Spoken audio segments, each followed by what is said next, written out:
Senhor presidente, senhoras e senhores parlamentares, eu até, doutor Paulo Silva, vou falar do mesmo assunto que eu falei ontem aqui, mas eu queria...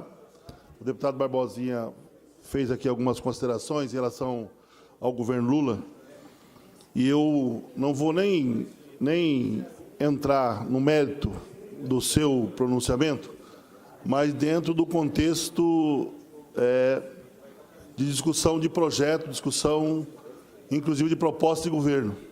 Porque quando se tem todo um procedimento em relação, particularmente, ao meio ambiente e a questão do Ministério da Agricultura, e aí achar que é uma virtude voltar atrás, eu queria dizer que é um erro não ter consultado antes. Então, não é virtude nenhuma. É um erro, deram uma tamanha pisada na bola, e aí tiveram que voltar atrás. Por quê? Porque não consultou ninguém, não tem conhecimento de causa, e deu no que deu. Então, é isso. Uma outra coisa em relação à questão dos empréstimos, que o doutor Barbosinha acabou de falar, existem os chamados acordos bilaterais, que são discutidos com os países, e particularmente alguns países que têm evidente necessidade de investimento, e isso, ao invés de se fazer, por exemplo, com o FMI, outros países podem, com certeza, promover o socorro financeiro. E também não vou entrar no mérito aqui, porque não dá tempo para discutir isso, mas é dizer que não tem nenhum empréstimo nesse aspecto que não é passado pela CAI, pela Comissão de Assuntos Econômicos. Todos os empréstimos internacionais, particularmente aqueles que têm como fiador o próprio Tesouro, necessariamente tem que passar pela CAI, pela Comissão de Assuntos Econômicos. E que essa Comissão de Assuntos Econômicos ela é formada por uma grande pluralidade, né? Inclusive, nós tivemos aqui, no Mato Grosso do Sul, o ex-senador Delcídio, que foi presidente da Comissão de Assuntos Econômicos. Então, é muito temerário falar, emprestaram para a Venezuela, mandaram para Cuba e tal, sem um contexto, primeiro, um contexto dentro do procedimento que preconiza a questão da bilateralidade dos acordos internacionais e, acima de tudo, em relação ao que é preconizado, inclusive como pressupostos sine qua non para ter um empréstimo, passar pela Comissão de Assuntos Econômicos, principalmente quando se trata de um valor acima de um determinado percentual, que eu não me recordo agora qual é o valor, mas que tem um percentual e que esse empréstimo ele tem que necessariamente passar pelo crivo desta comissão, da Comissão de Assuntos Econômicos. Então, eu não tenho dúvida de que a questão de fiscalizar e etc. é prerrogativa da própria Assembleia e da própria Câmara, e tem toda a liberdade para fazer. Mas é muito temerário, principalmente quando se leva para discutir dentro de um viés ideológico, querendo comparar, por exemplo, na época da campanha do atual do presidente eleito, que a gente torce para que dê certo, também, né, Pedro Kemp? Nós não estamos aqui querendo quanto pior, melhor, absolutamente. Estamos só fazendo algumas constatações. Isso é a grande verdade. Querer comparar, por exemplo, a estrutura geográfica, a estrutura econômica, a estrutura social da Venezuela com o Brasil.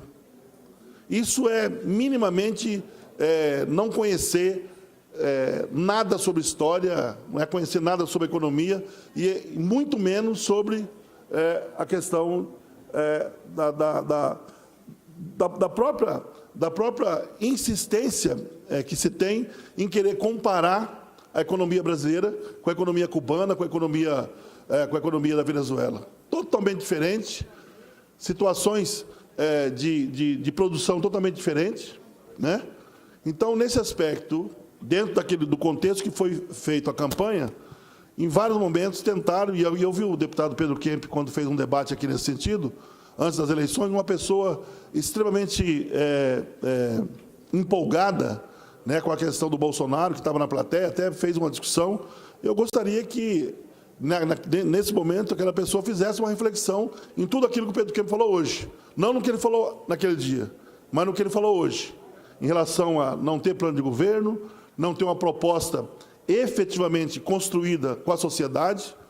Eu não vi até agora, em nenhum momento, nenhuma manifestação do atual governo, como é que vai tratar a questão da agricultura familiar, principalmente nos seus nas suas situações, que eu diria, entre aspas, mais elementares da produção, que é a questão da assistência técnica, que é a questão da comercialização, que é a questão dos investimentos que serão feitos. Não vi nenhum debate. E tomara que isso, em função até da própria deputada Tereza Cristina ser a ministra da Agricultura, vamos torcer, deputado Pedro Kemp, que ela tenha um olhar muito especial para a agricultura familiar. Porque a agricultura familiar coloca, queiram eles ou não, os grandes produtores que produzem agricultura de precisão, queiram eles ou não, coloca 75%, e tem determinado produto que é 85% do produto que vai para o consumo diário da população, é da agricultura familiar. Então, estão querendo, por exemplo, anexar a agricultura familiar, o que, na minha avaliação, é um erro, porque extinguiram o Ministério do Desenvolvimento Agrário, e aí parece que esse governo que está colocado aí está querendo incorporar, por exemplo, a agricultura familiar no próprio Ministério da Agricultura, que eu acho um erro, que são coisas completamente diferentes na sua essência. Completamente diferentes na sua essência, e não pode ser confundido. Então, é com isso que eu queria fazer aqui a minha manifestação nos meus 10 minutos, mas voltar também no tema que eu falei ontem aqui. E conversei hoje de manhã com o presidente Júlio Mock sobre a questão da BR-163. E fico feliz quando vejo aqui que o governo da Zambuja, pede renegociação do contrato da CCR. Quer dizer, está tendo uma intervenção política que deveria já ter existido em relação a essa questão, para que a gente possa dar satisfação para a população sul-mato-grossense. Não dá para admitir, eu falei ontem aqui, o pedágio continuar cobrando, enfim, e a gente não ter uma explicação, a Assembleia ficar como se não tivesse feito nada. Então, eu queria aqui fazer esse registro que na próxima semana a concessionária vai se reunir com o governador para discutir a alternativa para o impasse. A CCR pediu a reunião com o governo, tenho certeza que é para mostrar essa proposta que estão encaminhando amanhã, hoje, segundo disse o governador. É uma proposta a ser encaminhada para a Justiça. Então, nesse sentido, a Assembleia Legislativa cumpriu o seu papel, pediu várias vezes, infelizmente não foi atendido pelo Ministério do Transporte, infelizmente a NTT não deu satisfação, mas agora o governo entrou na jogada, então tomara que as coisas aconteçam para que a gente possa, amanhã ou depois, dizer, olha, a Assembleia cumpriu o seu papel. A BR-163 não pode, eu digo na sua administração, enfim, dentro do contrato de concessão, não pode tratar o povo sul-mato-grossense como está sendo tratado. Então, nesse sentido, é que nós estamos aqui, de acordo com o governador, a NTT entende que é o 5º ano do contrato que prevê uma revisão contratual. A NTT devia ter dito isso para nós aqui, deputado Cabalmi. Olha, nós somos da NTT, que é a Agência Nacional de Transporte e Trânsito, dizer aqui para a Assembleia que não está no momento ainda de fazer a revisão contratual, que é no 5º, mas não falou aqui. O cara que veio aqui não falou nada, Marildo, não falou para que veio, não sabia nada, sabia menos que nós aqui. O cara que veio representar a NTT aqui, o deputado Pedro Kemp, na audiência pública, ele sabia muito, estava mais ou menos igual o ministro, quando falou que, já que o orçamento você não quer discutir, o ano que vem nós fazemos o nosso, mais ou menos do mesmo jeito. Não veio aqui, não falou para que veio, não falou nada com nada, não sabia, não podia nada, entendeu?